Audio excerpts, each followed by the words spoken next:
بات کریں گے study of malaria as an example of biological method کی. ہم یہ تو پڑھ ہی چکے ہیں کہ بایولوجیکل میتھڈ میں کتنے اور کون کون سے اسٹیپس ہوتے ہیں. So now we'll take an example that is malaria. اب ملیریا کا نام تو آپ سب نے سنا ہی ہوگا اور ہو سکتا ہے کہ بہت سے لوگوں نے خود ایکسپیرینس بھی کیا ہو. چلیں خود نہیں بھی ایکسپیرینس کیا تو آس پاس کسی نہ کسی کو تو ہوا ہی ہوگا. جیسے ہی برسات کا موسم آتا ہے ملیریا اور ڈینگی کا نام ہر طرف سنائی دینے لگتا ہے. Malaria is a common disease in Pakistan as well as many developing countries, جس میں تیز بخار اور ساتھ میں شدید قسم کی ٹھنڈ لگتی ہے. اس لیکچر میں ہم ملیریا کو as a biological problem study کریں گے and we will see کہ how biologists solve this mystery. Malaria کی سٹوری بہت انٹرسٹنگ ہے. Even the ancient physicians 2000 سال پہلے بھی ملیریا سے واقف تھے. They named it as a disease of chills and fever. یہی دو میجر سمٹمز ہیں ملیریا کے, یعنی تیز بخار اور بہت زیادہ ٹھنڈ, اور یہ کہ ڈیزیز بار بار اٹیک کرتی ہے ڈفرینٹ ٹائم پیریڈز میں. اب یہ بھی نوٹس کیا گیا کہ بیماری ان لوگوں کو زیادہ لگتی ہے جو مارشی ایریاز میں رہتے ہیں, یعنی ایسی جگہ جو نیچی ہو اور وہاں بارشوں کے موسم میں مستقل پانی کھڑا رہے, یعنی کہ ٹیمپریری پونڈز یا جوہر وغیرہ بن جائیں. اب بایولوجسٹ کو لگا کہ جو پانی وہاں کھڑا رہتا ہے یہ وہاں کی ہوا کو ٹاکسک بنا دیتا ہے, اور جب لوگ اس بیڈ ایئر یعنی گندی ہوا میں سانس لیتے ہیں تو بیمار ہو جاتے ہیں. یہی ریزن تھی کہ اس ڈیزیز کا نیم ملیریا رکھا گیا. Malaria is a combination of two Italian words. Mala means bad and area means air. Combining them gives us malaria.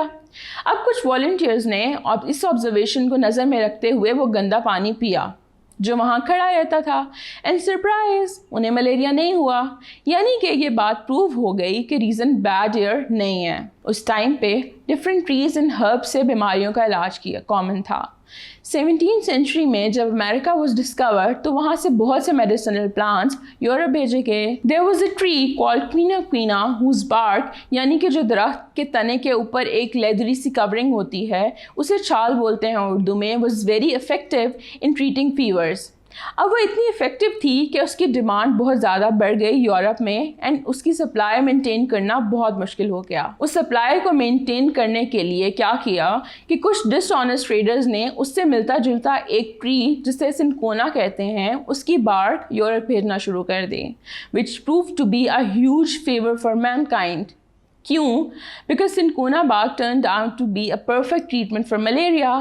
اب ہمیں ریزن پتہ ہے کہ کیوں, بیکاز اس کے اندر کوئنین ہوتی ہے which was an anti-malarial drug in nature. اس ٹائم پہ فزیشنز کو ملیریا کا کاز نہیں پتا تھا, لیکن وہ اسے ٹریٹ کر رہے تھے یوزنگ سنکونا.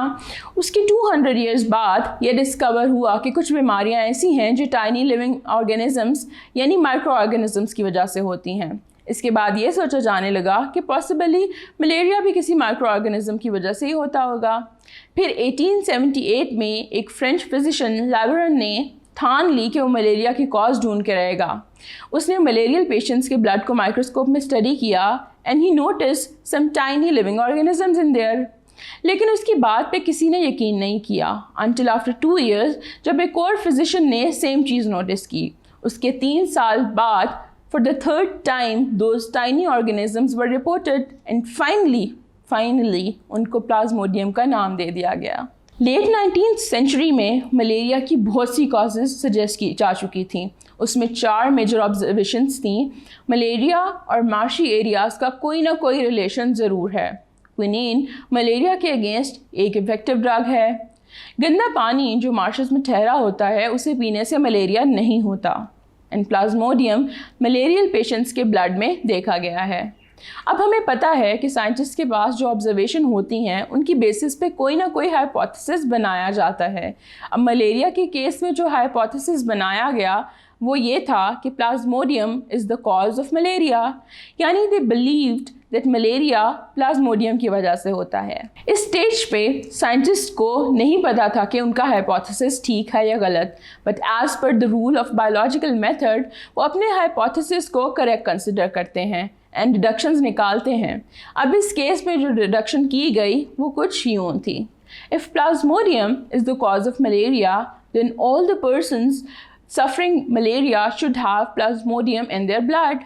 مطلب کہ اگر یہ مان لیا جائے کہ ملیریا پلازموڈیم کی وجہ سے ہوتا ہے تو ہر ملیریل پیشنٹ کے بلڈ میں پلازموڈیم ہونا چاہیے۔ اس کے بعد آتا ہے اگلا اسٹیپ، دیٹ از ایکسپیریمنٹیشن کا۔ اس کے لیے what they did was they took the blood samples of 100 malarial patients and studied those under microscope۔ Scientific study میں ہمیں کنٹرول گروپ کی بھی ضرورت پڑتی ہے۔ کنٹرول گروپ کا مطلب ہے کہ ایک ایسا گروپ آف آرگینزمس جس کو بالکل سملر ٹریٹ کیا جائے یا اسٹڈی کیا جائے ایکسیپٹ اس ایک چیز کے جو ہم ٹیسٹ کرنا چاہ رہے ہیں۔ اب اس کیس میں کیونکہ ہائپوتھیسس ہی ایبسنس اور پریزنس آف پلازموڈیم کے بارے میں تھا تو ہمارا control group was 100 healthy people who did not have malaria at all۔ Control group اس لیے لیا جاتا ہے تاکہ کمپیئر کیا جا سکے کہ ہیلدی انڈیویجولس کے بلڈ میں پلازموڈیم نہیں ہونا چاہیے جبکہ ملیریل پیشنٹس کے بلڈ میں ہونا چاہیے، which would mean that plasmodium is the cause of malaria۔ اس ایکسپیریمنٹ کے ریزلٹس جب آئے تو 100 out of 100 malarial patients had plasmodium in their blood while 7 out of healthy people also had plasmodium in their blood, which was somewhat puzzling۔ But اب ہمیں پتہ ہے کہ وہ پلازموڈیم کا انکیوبیشن ٹائم تھا اور وہ ٹائم یعنی کچھ دن میں وہ ہیلدی لوگ would have developed malaria۔ کسی بھی مائکرو آرگینزمس کا انکیوبیشن ٹائم کا مطلب ہے وہ سٹیج جب وہ ہوسٹ میں انٹر ہو جاتا ہے لیکن ابھی گرو اینڈ ملٹیپلائی نہیں کر رہا ہوتا۔ اس سٹیج پہ کوئی سمٹمس شو نہیں ہوتے اور جب یہ ٹائم پورا ہو جائے تو اس کے بعد بیماری کے سمٹمس شو ہوتے ہیں۔ اس ایکسپیریمنٹ کے ریزلٹس کافی کنونسنگ تھے جس کی وجہ سے یہ پروف ہو گیا کہ plasmodium is the cause of malaria.